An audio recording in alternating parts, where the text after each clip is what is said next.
ازيكم يا احلى اخوات في الدنيا، عاملين ايه؟ يا رب تفضلوا بخير واحسن حال.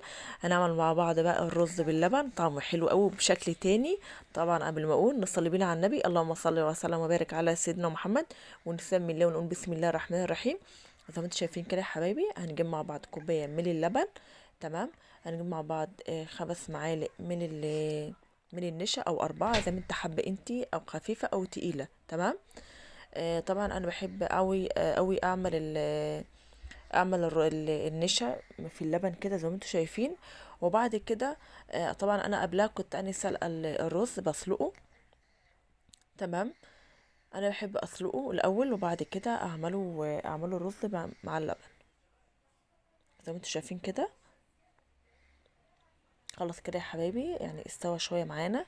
هصفيه بقى في مصفى زي ما انتم شايفين. هنجيب مع بعض 4 كوبايات من اللبن.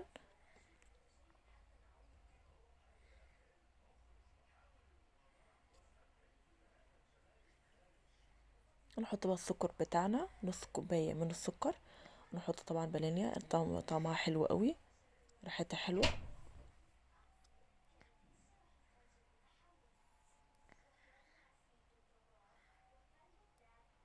هنجيب بقى النشا بتاعنا، الكوباية اللي احنا جهزناه.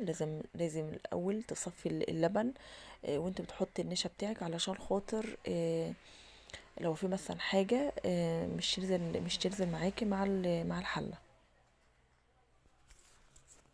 لازم تصفيه الأول.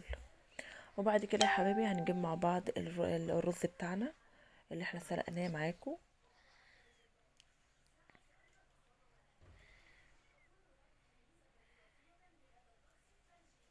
انا كنت عامله نص كوبايه من الرز، يعني شوفي الكوبايه، يعني نص الكوبايه عملت معايا ايه، عملت معايا يعني كميه حلوه قوي. زي ما انتوا شايفين كده. خلاص.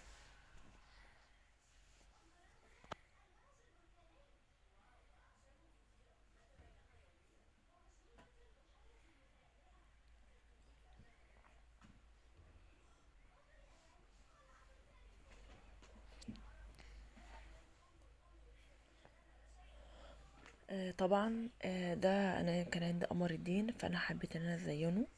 تمام. عشان انا بحب قوي الحياه تبقى مزينه حلوه كده. طبعا لو انت عندك عصير، بودره العصير بتاع المانجا او مثلا بتاع البرتقال، اي بودره، او ممكن تحطي جيلي. تمام. ممكن تزينها برضو، ما فيش اي مشكله زي ما انا ما عملت كده. طبعا بقى هتشكلي الحاجه بتاعتك. الرز بلبن تشكلي كده بتشكيله حلوه.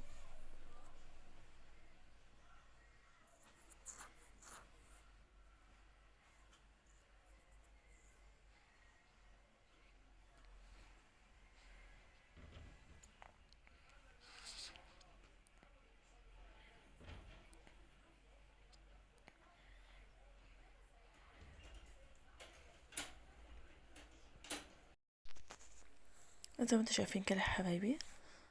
طبعا اي تشكيل انت عاوزاه، يعني اي عاوزة تشكليها بالزبيب، عاوزة تشكليها بحاجة تانية، مفيش مشكلة.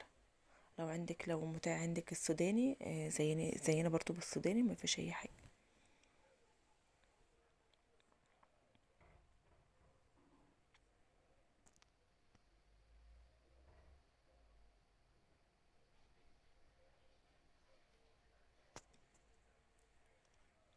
زي ما انتوا شايفين كده يا حبايبي. اتمنى يكون الفيديو بتاعك يعجبك. متنسونيش بقى تدعي لي بقى بدعوة حلوة قوي منك كده. ويا ريت بقى تعملي لي لايك للفيديو، وتعملي لي اشتراك للقناة، وتفعلي لي زر الجرس عشان خاطر يوصلك كل جديد. مع الف سلامة يا حبايب قلبي، انا اشوفكم ان شاء الله في فيديو جديد. مع الف سلامة.